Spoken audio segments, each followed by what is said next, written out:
Hello everyone. तो हमारा analysis शुरू करने के पहले ये फ्लोपो बिजनेस न्यूज़लेटर है। इसी न्यूज़लेटर से हम आजकल अपने सारे एनालिसिस करते हैं और बहुत ही हाई क्वालिटी न्यूज़लेटर है। हमारे जो लेटेस्ट वीडियोस में जो आप डॉक्यूमेंटेशन देखते हैं वो यही लोग बनाते हैं। अगर आप लोग एफर्ट कर सकते हैं तो ज़रूर ले लीजिएगा, बहुत अच्छा न्यूज़लेटर है। चलिए तो फिर शुरू करते हैं।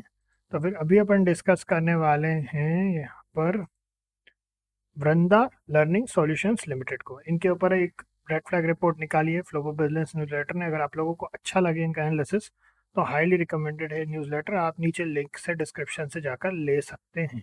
चलिए शुरू करते हैं अपन। तो एग्जीक्यूटिव समरी क्या है? Operates in highly competitive edtech और टेस्ट प्रिपरेशन सेक्टर में ये लोग ऑपरेट करते हैं। While the company has pursued aggressive growth by acquisition strategy, deep dive into corporate structure and recent filing reveal several systematic risk. तो इसमें systematic risk क्या क्या है ये बताएंगे ये लोग।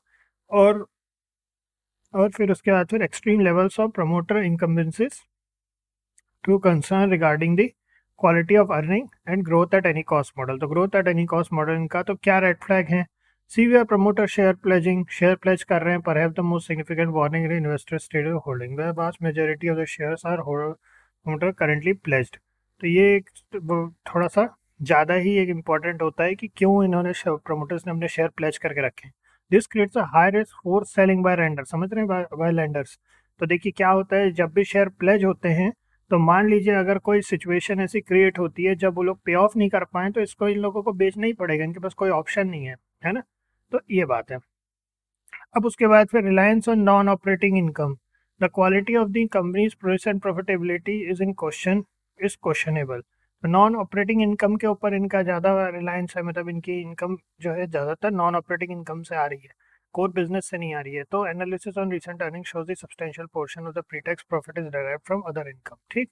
फिर उसके बाद फिर aggressive acquisition and integration risk, the company has been on the ruthless buying spree, acquiring multiple entities across different education verticals. A high goodwill. The balance sheet is heavily weighted towards intangible assets. तो intangible assets को खरीद रहे हैं लोग। Complexity, difficulty in integrating diverse company culture and technologies. तो जब acquisition होता है तो फिर उसके हिसाब से कंपनीज जो हैं वहाँ के अपने कल्चर होते हैं उनको मिलाने में दिक्कत जाती है। Execution risk, if acquired business do not perform as expected, the company faces risk of massive asset write-off. ठीक है, asset write-off करना पड़ सकता है। Auditor observation and going concern और statutory auditors have highlighted significant management judgment regarding the company's ability to continue as a going concern. इसमें specific concerns were raised about the company's ability to meet its upcoming debt obligations and the repayment of borrowing used to fund its expansion. तो क्या बता रहे हैं? Specific concerns were raised about the company's ability to meet its upcoming debt obligations. Dept obligations को fulfil करने में दिक्कत आ सकती है ना। फिर week capital productivity despite the influx of the capital through various rounders, the companies written on capital remains negligible to negative. तो ROE negligible to negative है। क्या है इसमें? डेप्ट ट्रैप पोटेंशियल है। तो companies currently in a cycle of refreshing raising fresh dept, dept raise कर रही है, रिफाइनेंसिंग द ओल्ड डेप्ट को रिफाइनेंस कर रही है एंड न्यू एक्विजिशंस को फंड कर रही है। तो ये जो ट्रेडमिल अप्रोच है ये only susceptible only as long as credit markets remain favourable and interest rates are manageable. Credit markets में अगर कोई भी गड़बड़ होती है किसी भी तरह की तो इनका जो डेप्ट ये लोग रेस कर रहे हैं उसमें इनको बहुत प्रॉब्लम जाएगी उसको पे ऑफ करने में। इंस्टीट्यूशनल एग्जिटर्स, तो ये जो कंपनी है इसमें से स्मार्ट मनी एग्जिट कर रहा है, यानी FIIs DIIs वगैरह एग्जिट कर रहे हैं, तो ये एक प्रॉब्लम है। फिर उसके बाद फिर retail concentration, as a promoter institution reduce their exposure, the ownership is increasingly shifting to retail investor. This often leads to higher price volatility and a lack of support during market corrections. फिर उसके आ जाता है sector headwinds. Sectoral headwinds का मतलब होता है that tech sector is undergoing massive shift back to physical and digital model. Physical plus digital model में लोग वापस शिफ्ट हो रहे हैं। तो इसमें क्या हो रहा है, ये कैपिटल इंटेंसिव होता है और वेंदा जो है वो जाइंट से कम्पीट कर रहे हैं जिसमें बहुत ज़्यादा इनके पास पैसा है, तो इससे इनको दिक्कत हो सकती है। फाइनेंस असेसमेंट क्या है? हाई रिस्क प्ले बोला है इन्होंने। Management is optimistic about their ecosystem and but the fundamental cracks significant specifically high levels of place shares. तो ये चीज़ यहाँ पे इन्होंने बताया। ओवरऑल हाई रिस्क बोला है इसको। 190 रुपीज़ का चल रहा है, 0.99% का भी डाउन साइड है। अगर अपन यहाँ प्रॉफिट वगैरह की बात करें तो यहाँ पे अपन देख सकते हैं 13 करोड़ का यहाँ पे प्रॉफिट है क्वार्टरली रिजल्ट्स में। यहाँ पे अगर अपन ईयर ऑन ईयर बेसिस पे देखें तो ओवरऑल नेगेटिव है, 252 करोड़ का यहाँ पे नेट नेगेटिव चल रहा है। और उसके बाद अगर अपन देखें, ये बहुत ज़्यादा प्रमोटर होल्डिंग की अगर अपन करें, कैश फ्लो को थोड़ा देख लेते हैं। ऑपरेटिंग एक्टिविटी से 32 करोड़ का यहाँ पे पॉजिटिव कैश फ्लो है, नेट पॉजिटिव कैश फ्लो है 34 करोड़ का। ऑपरेशन से 75 करोड़ का है यहाँ पर।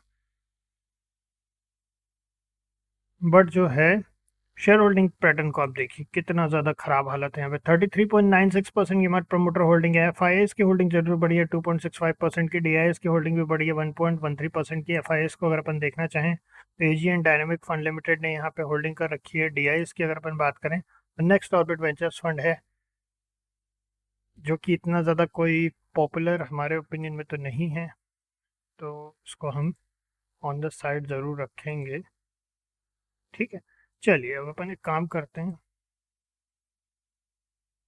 चलिए देख लेते हैं एक बार इनके चार्ट को, एक बार देखते हैं चलिए आकर के।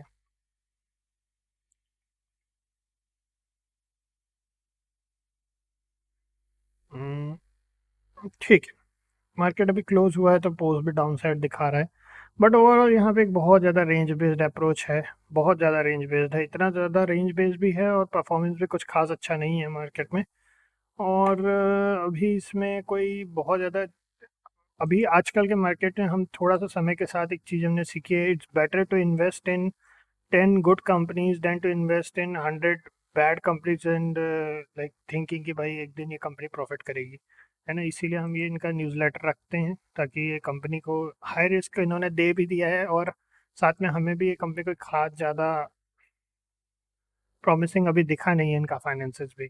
ठीक है, तो अभी तो इनसे दूर ही रहेंगे। एक अपडेटेड रिपोर्ट अगर आती है, अगर कुछ अच्छा इसमें देखने को मिलता है, क्योंकि अभी ये लोग जिस मार्केट में डील कर रहे हैं, ये जो मार्केट है ये बहुत हाईली कम्पिटिटिव है। हमारा पर्सनल एक्सपीरियंस भी है पर्टिकुलर मार्केट के साथ में, इन्वेस्टमेंट का भी और साथ में काम करने का भी। समय के साथ ये बदल रहा है, काफ़ी ज़्यादा इवॉल्व हो रहा है। एजुकेशन सेक्टर में हमने काम किया हुआ है, तो ऐसा हमको लगता है कि अभी इसमें थोड़ा टाइम देंगे, नेक्स्ट रिपोर्ट आने का वेट करते हैं। अगर उन्होंने कोई इसमें कोई नई चीज़, कोई ऐसी चीज़ दिखती है जो थोड़ा प्रॉमिसिंग है, तो अपन आगे इसमें ज़रूर एक बार इन्वेस्टमेंट के बारे में देखेंगे। लेकिन अभी तो यहाँ पे कोई खास ज़्यादा एक्सपेक्टेशन हमको है नहीं इनसे।